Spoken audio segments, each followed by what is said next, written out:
everyone, welcome to today's video, and today we're gonna go over my top 10 MCU villains. And just to be clear, this is just my personal favorites. If you don't agree with me, that's fine. And there will be some spoilers in this video, so with that out of the way, let's get started. Coming up as number 10 is Agatha Harkness from WandaVision. I'm gonna say it right away. I wasn't really sure if I was going to add her or the Flag Smasher from Falcon and the Winter Soldier, but when I think of it, I have thought a little bit about it. I think Agatha is a better villain than Flag Smasher. They're standing close, both are who is better, but for me, I have to pick Agatha Harkness. I do think that the character worked well in WandaVision, mostly because once she was in that show, it was obvious that she actually was more to her. She was never really a good person. When we see the show, she's always hiding in plain sight, pulling the strings from behind the scenes and in the scenes, of course. And she really worked well with how well she manipulated Wanda. And the reason why she is this slow is mostly because of one thing, is that she's gonna get her own show. I'm a little bit worried that they're gonna try to make her anti-hero. Look, I don't want this character to be redeemed. This is a villain. You can have a show up in multiple spin-offs, movies, shows, but don't turn her into a hero or anti-hero. Have her be a villain that might help the hero when it benefits her. But she is a villain. Don't forget, it was Agatha all along. Coming up as number 9 is Baron Zemo. No, he could be on this list just because Captain America, the Civil War in its own. But him in the Falcon and Winter Soldier made the character even better. I liked the character from before then, and I liked him even more when I saw Falcon and the Winter Soldier. They really added to his character, and you actually understand a little bit of where he's coming from.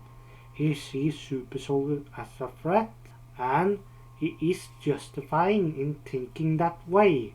People with enhanced ability can be pretty dangerous to ordinary people if it is in the wrong hands.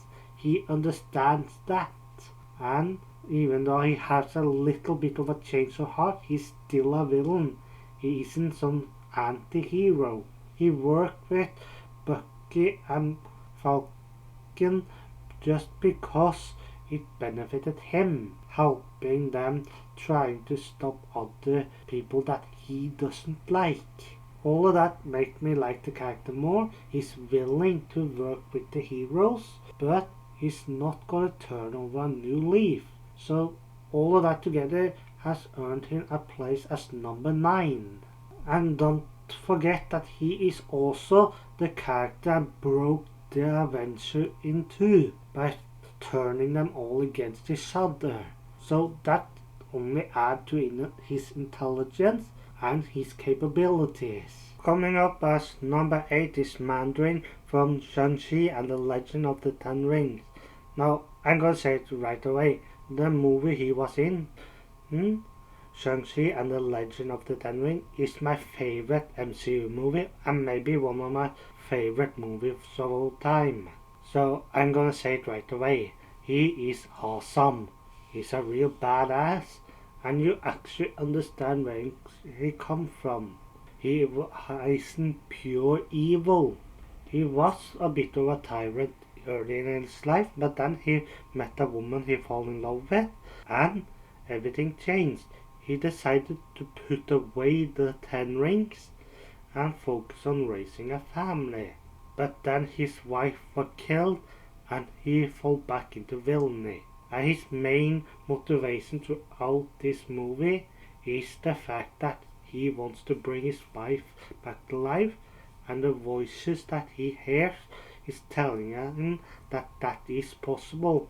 That is something I can really understand, wanting to bring someone back, even though I don't fully agree with it. I understand. And most of that make him act in more than questionable ways. He ends up fighting his own son, and when he realized the error of his way, he truly regretted it. So that is already some character development right there. Coming up as number 7 is Ego the Living Planet. Now this character may as well be one of the worst parents in the MCU. He really is an asshole, and that alone will almost make him worthy of this list. But what makes him earn this spot on this list is the fact that he is a combination of multiple Marvel characters. He's a little bit of the Gardener from Marvel Comics, and in the MCU he's actually a Celestial. So that was a cool thing, and the character itself is really written well. I think that every time we see him go up against Peter, he's really incredible in how he uses his powers. His plan is pretty great as well, or not great, but intelligent. He really almost thinks of everything. In my opinion, he needs a son that can help him spread himself across the universe. And again, as you already said, he has a really big ego, and that is one of the bigger reasons to why he is such a villain. He thinks himself better than anyone else, and that is really one of the reasons why him working so well.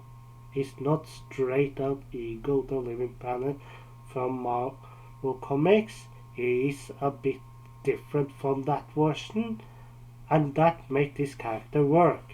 Also, he's Peter Quill's father, a really asshole who killed his wife. So again, he's a villain through and through.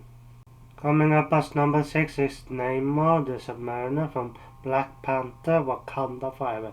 Now, Namor is by far one of the stand-up characters of that movie. I really think he fits that role as a villain pretty well. But he's not fully evil. He isn't that I want to rule the world kind of character.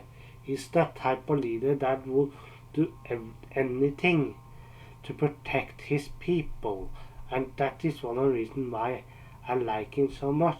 He isn't that pure evil character or that straight out villain. You can actually understand where he comes from. I admit his plan to kill Williams to hide Wakanda doesn't make that much sense. But again, he's a desperate leader that desperately trying to protect his people. So I understand where he's come from. If his plan had been better, I might have added him higher on this list, but I'm not gonna do that.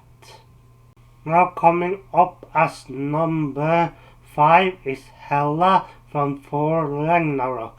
Now this is by far the second best of Thor villains. I like her almost in every aspect of the character. I was considering adding Bor the God Butcher to this list, but compared to him and Hela, I had to pick Hela. She is much better. She's better written, the actor is great, and her villainous role really is gigantic great.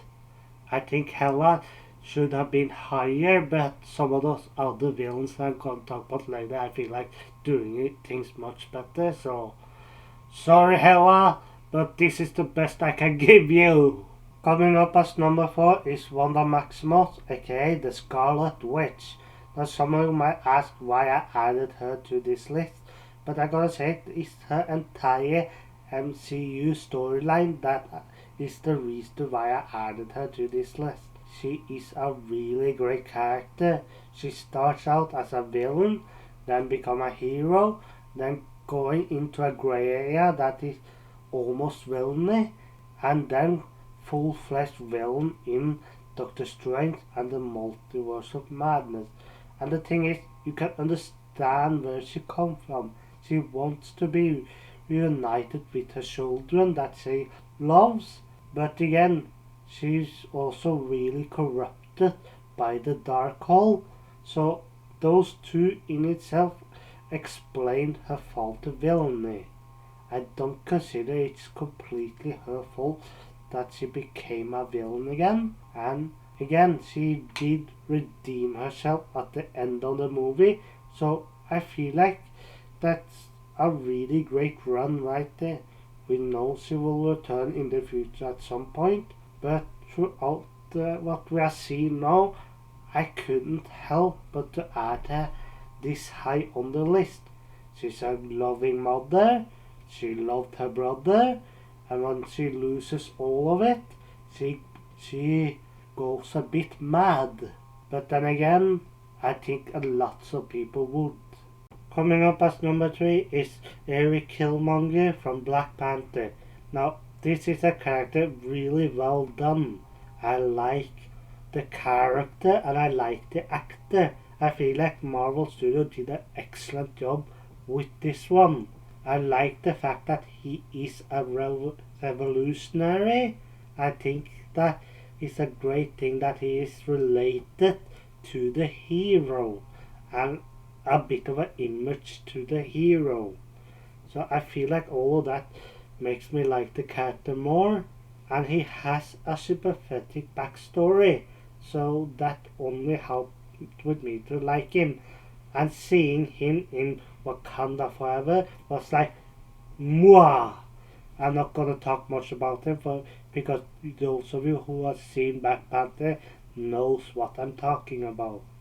Coming up as number 2 is Loki from the MCU.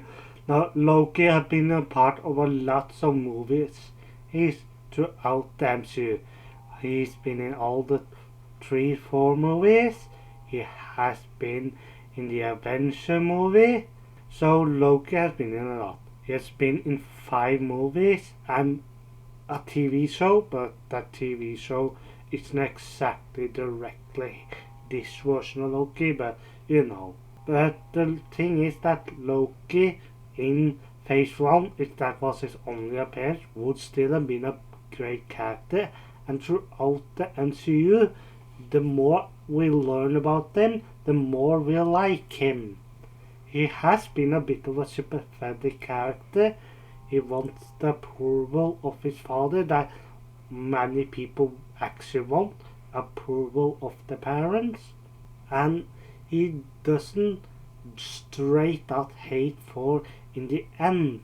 He had some resentment for throughout the movies, but in Thor Ragnarok it's true that in the end he didn't really want Thor to die, but he was acting in his own best interest. All of this together with his redemption arc really make this character fit at the spot as number 2. And finally, number 1 is Thanos. Now you all probably saw this one coming, but I think that Thanos is the best villain in the MCU. I think lots of you agree with me. He's been the overarching antagonist from Phase 1 to Phase 3, and he has always been in the background or behind the scenes or whatever.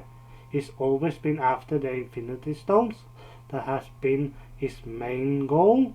And he had first Loki try to get his hands on it. Loki failed. Then we see him in Guardian of the Galaxy. We see him in Age of Ultron. And I like him through all of it. In the start, I think this character was going to be great from the start. I'm really glad that I was right. This character and the actor who plays it did this role almost perfect. I really love what they did with Thanos! And that's it for this video. Do you agree with me? Do you disagree with me? Let me know in the comment section down below. I will hope to see you guys again next time!